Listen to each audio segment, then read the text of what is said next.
the Corsair RM850x.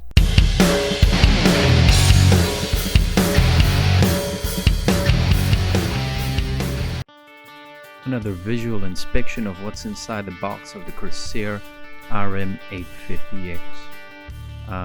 This power supply is modular and it's gold standard.